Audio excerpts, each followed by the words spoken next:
La présentation d'Alexandre Salvatori, le rôle des patronats dans le champ du handicap français.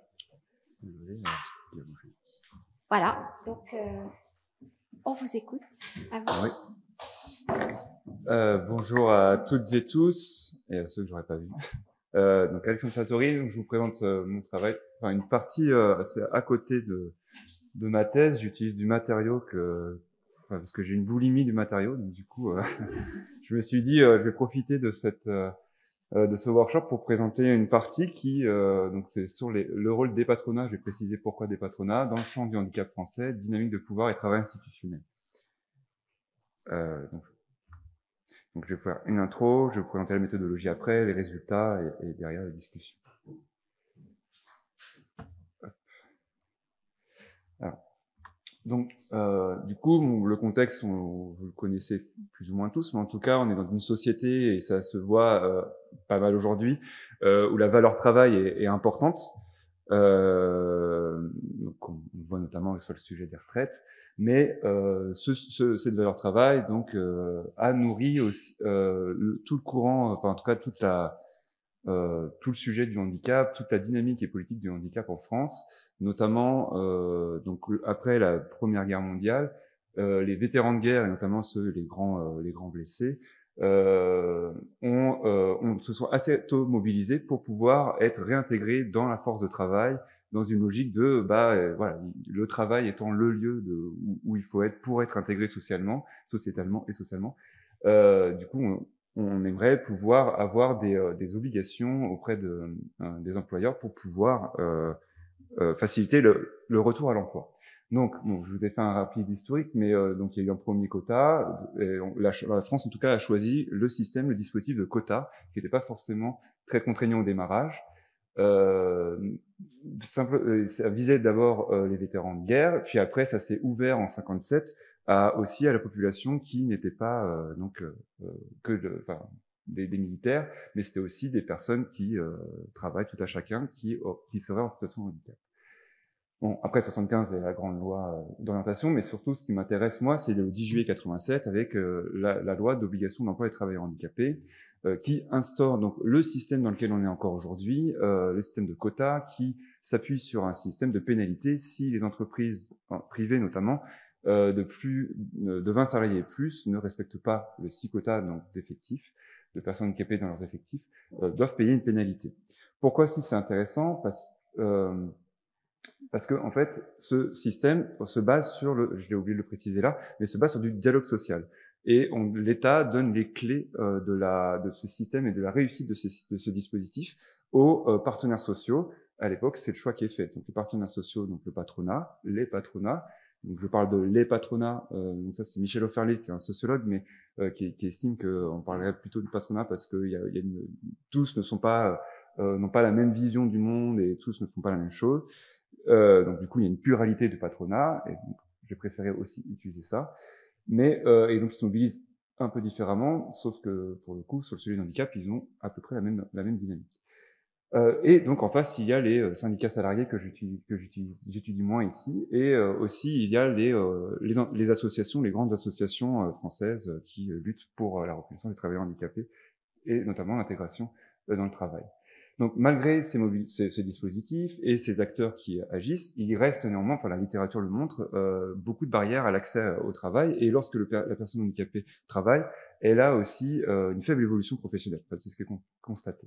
Et ce, malgré dans les entreprises et aussi du point de vue plutôt macro, des actions positives pour répondre aux 6%. Les employeurs se mobilisent et notamment à travers des négociations collectives, donc que ce soit au niveau plutôt sociétal, mais aussi dans les entreprises, puisque la loi invite à passer des accords agréés pour répondre au quota des 6%. Mais aussi, on constate, et la littérature le montre, qu'il y a des résistances, notamment du point de vue des patronats, face aux politiques d'obligation d'emploi. Donc, je pars de ces constats et de son texte.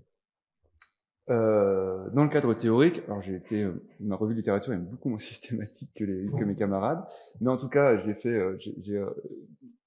tout cas dans la littérature, lorsqu'on s'intéresse au sujet du handicap, d'un point de vue RH notamment, On va avoir beaucoup de choses des travaux qui s'intéressent à la négociation collective et l'impact est positif des accords agréés notamment, et aussi comment le système de quotas permet aussi aux personnes handicapées de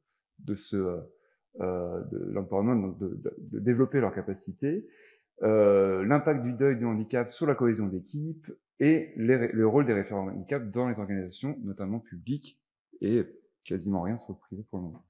Mais néanmoins, tout ça, en fait, la très rapide et succincte revue littérature sur le handicap ne nous dit pas grand-chose sur, en tout cas, sur les institutions qui structurent les inégalités et les discriminations en France, en tout cas sur le sujet du handicap.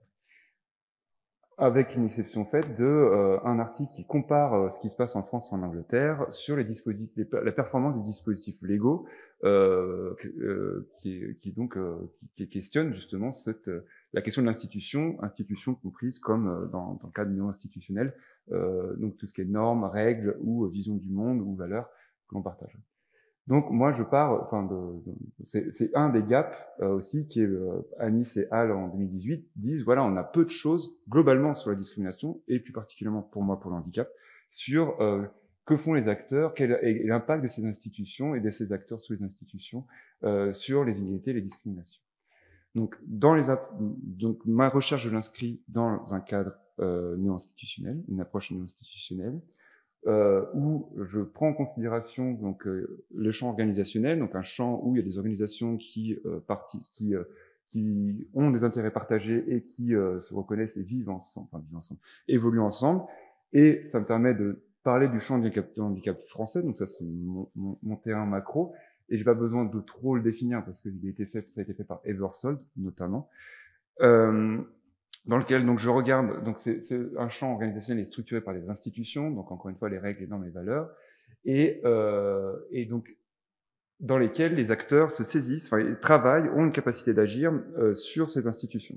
Donc c'est ce qu'on appelle le travail institutionnel, et le travail institutionnel a quelque chose d'intrinsèquement politique, et qui dit politique dit pouvoir, dit rapport de pouvoir, en tout cas c'est ce que montrent les néo-institutionnalistes. Et en fait, dans ce pouvoir et dans le travail institutionnel, en fait, c'est la rencontre entre différents acteurs dans ce champ du handicap pour la lutte, pour la définition de l'ordre du champ et de qu'est-ce que, par exemple, le handicap, notamment. Mais aussi, c'est ça la complexité dans le néo-institutionnel, dans le cadre néo-institutionnel, c'est que les institutions ont aussi un pouvoir, c'est-à-dire qu'elles contraignent tout autant qu'elles facilitent l'action des acteurs, et les acteurs ont aussi du pouvoir puisqu'elles peuvent travailler sur les institutions. Donc il y a un peu quelque chose comme ça qui est discutable et qui est une grande discussion dans cette approche. Quoi qu'il en soit, je prends donc l'idée que les institutions et les acteurs ont du pouvoir. Mais aussi, certains auteurs, donc Lawrence et Buchanan, ont montré que le pouvoir est soit lié à une dynamique de contrôle, soit lié à une dynamique plutôt d'agence. L'agence étant une capacité d'agir et le contrôle étant plutôt la contrainte. Donc on pourrait dire que les institutions seraient plutôt dans une dynamique de contrôle et que les acteurs seraient plutôt dans une dynamique d'agence. Si on doit faire un... Donc tout ceci m'amène à me poser la question, alors elle est un peu tirée par les cheveux à ce moment, mais en tout cas, je m'en suis rendu compte quand je l'ai réécrite. Bon, dans quelle mesure le travail institutionnel des employeurs et de leurs représentants, donc les patronats, c'est ce que je mets sous le terme de patronat, participent au maintien des discriminations à l'emploi au détriment des personnes handicapées depuis 1987.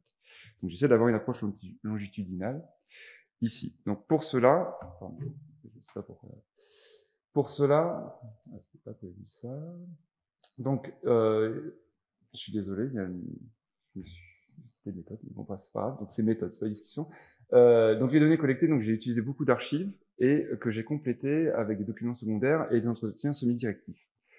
Mon analyse donc du matériau, c'est donc j'ai essayé d'identifier ce qu'on appelle des événements critiques qui me permettent de dissocier les différentes étapes de l'action des patronats de 87 à aujourd'hui pour avoir des grandes, on va dire des grandes lignes, pour avoir des étapes. Puis après, derrière, j'ai essayé de trouver, donc de regarder dans les archives et dans la documentation secondaire, et quelles sont les actions mises en place par ces acteurs. Donc j'ai utilisé, donc les archives, c'est quoi? C'est notamment tout à l'heure j'en parlais, donc notamment bon, c'est pas vraiment des archives du coup, mais la revue du Club Être où il y a pas mal de définitions, mais aussi des archives d'associations qui ont plus ou moins périclité en 87 du fait de l'apparition de la loi et auxquelles ils ont participé. Donc c'était des organisations patronales, donc le GIRP notamment, qui a participé en fait à la loi telle qu'on la connaît. Et en fait, à l'issue de cette loi, ils ont périclité. Mais néanmoins, ils ont essayé de se défendre en s'appuyant sur, c'est ce que je montre dans les résultats, en s'appuyant sur le patronat, enfin sur le MEDEF ou le CNPF à l'époque. Donc tout ça, ça m'a permis donc de faire des paquets et de remarquer, donc d'identifier différents types de travaux institutionnels. Et après, j'ai ajusté ça avec des entretiens semi-directifs parce qu'en fait, mon terrain d'origine, c'est la GFIP, où je travaillais auparavant. Donc la GFIP, l'association pour l'intégration professionnelle des personnes handicapées, qui est l'acteur qui finalement met en œuvre un peu au niveau public le système de quotas. En tout cas, il ne met pas en œuvre, mais en tout cas, facilite elle aide les entreprises et les personnes handicapées à tendre vers la réussite du 6%. Et dedans, il y a beaucoup d'acteurs qui existent, qui sont là depuis 87 jusqu'à aujourd'hui. Donc ça me permettait d'avoir quelque chose assez bon, d'une manière longitudinale. Donc tout ça, ça m'a permis quoi? Ah oui, derrière, oui, j'ai oublié, donc j'ai identifié des types de pouvoirs en parallèle. Donc tout ça, ça m'a permis d'identifier dans un premier temps donc ces trois types de travaux institutionnels des patronats, où en fait dans une première période, donc c'est des périodes qui sont plus ou moins proches au niveau, qui sont plus ou moins calées au niveau chronologique, mais on les retrouve finalement tout au long de 87 à aujourd'hui, mais de manière plus ou moins intense. En tout cas, en 87, après 87, il y a eu un travail de résistance, que j'ai appelé un travail de résistance de la part des patronats, et notamment ils ont essayé de bloquer le fonctionnement institutionnel qui a été mis en place, notamment la GFIP en 91, ils font la chaise vide, et donc tout s'arrête pendant un petit temps, parce qu'ils étaient contre, ils manifestaient fortement contre ce dispositif. Ils ont fait aussi une autre stratégie en parallèle de fédérer des acteurs locaux. Donc en fait, le GIRP, donc le groupement interrégional pour l'emploi des personnes handicapées, qui est adossé au MEDEF, au CNPF à l'époque. En fait, ils sont structurés, ont essayé de se fédérer pour donner une réponse en montrant à l'État, on n'a pas besoin de cet outil de la GFIP, on peut le faire, on voyait bien, on l'a déjà fait auparavant, on peut le faire autrement. En tout cas, ils se sont fédérés pour vraiment contre la GFIP notamment et le dispositif globalement. Et aujourd'hui, on a un écho un peu similaire, même si c'est pas trop les mêmes acteurs, mais ça reste le patronat, avec Keops qui représente les Cap Emploi. Je vais accélérer parce que le temps passe. Donc après, il y a altérer l'efficacité du dispositif où là, en fait, ils vont pas dans le sens. Ils essaient de ce que propose la GFIP notamment en dispositif public. Ils essaient de détourner le fonctionnement et d'en changer l'impact, et notamment sur la passerelle emploi adapté, enfin à l'époque atelier protégé, emploi ordinaire. Et ça, ils ont pas trop joué le jeu là-dessus dans les archives que je vois. Après, donc il y a un travail de collaboration. Là, ils ont fait plutôt un dos rond, voyant que la résistance ne fonctionnait pas. Ils ont plutôt fait le dos rond, et donc ils ont dit ok, on va plutôt faire de la collaboration. On va bénéficier, on va s'appuyer sur ce qu'on nous offre, ce que le dispositif public nous offre, et on va donc le soutenir quelque part, tout en le défiant constamment. En fait, le travail de défiance est finalement un peu continu.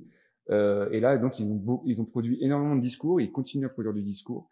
Ils font beaucoup de lobbying politique en se structurant, en s'appuyant justement sur ce qu'ils avaient fédéré dans leur travail de résistance.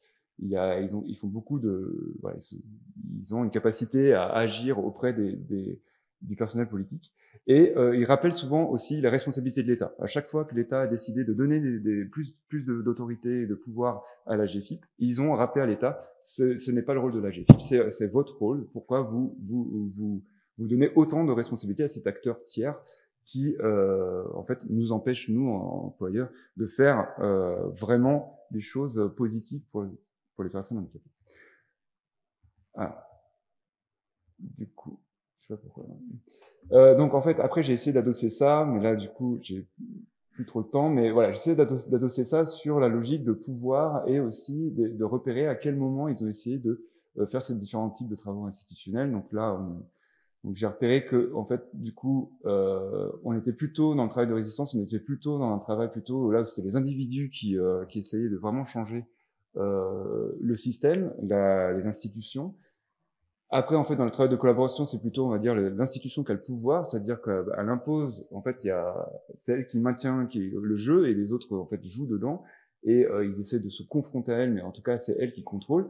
Et dans les travails de défiance, finalement, les individus reprennent, essayent continuellement par leur influence, notamment leur influence, mais leur force aussi symbolique, d'essayer de modifier, d'influencer le regard, enfin en tout cas voilà, les institutions, pour tendre vers potentiellement un nouveau changement, en tout cas une discussion plus avancée sur la réflexion de changer les dispositifs en place. Bon, ça, on peut y revenir, c'était pas ça. Alors, dans ma discussion, du coup, en fait, de manière plus globale, sur mon cadre théorique notamment, ce que j'apporte, c'est que Chandler, lui, repérait des éléments critiques à partir d'événements très, très précis, notamment des règles, par exemple. Sauf que moi, ce que je vois à travers le travail de défiance, en fait, on se rend compte qu'il n'y a pas vraiment que aussi la réflexion autour d'un changement peut être un événement critique, c'est-à-dire que ça amène les acteurs à se mobiliser autour d'un sujet. Par ailleurs aussi, Castel dit sur les questions de relations de pouvoir, il dit que c'est toujours à l'avantage de l'acteur dominant du champ. Sauf que là, en fait, ce qui a été mal peut-être présenté dans les résultats, c'est que à chaque fois que le patronat a essayé de contrer le dispositif, en fait, elle n'a fait que le renforcer, le dispositif. Et ça, c'est assez, en tout cas dans les résultats, c'est assez inattendu. En fait, qu'il n'arrive pas, alors que dans le champ du handicap, parce que c'est une question d'emploi, le patronat est en fait dominant. Enfin, c'est quand même eux qui ont les clés de ce sujet. Donc, et le dernier point, plus sur le champ du handicap, en tout cas sur le handicap. Donc, en s'intéressant aux dynamiques de pouvoir, aux relations, en fait, on peut constater que les patronats, en fait, vont plus chercher en tout cas moi de ce que j'observe, vont plus chercher à se fédérer et à se mobiliser pour changer le dispositif, qu'à vraiment s'investir dans trouvons des solutions concrètes pour vraiment qu'on réussisse l'enjeu des 6% et d'atteindre ces 6%. Voilà, j'en ai fini et parce que je suis à 16h40.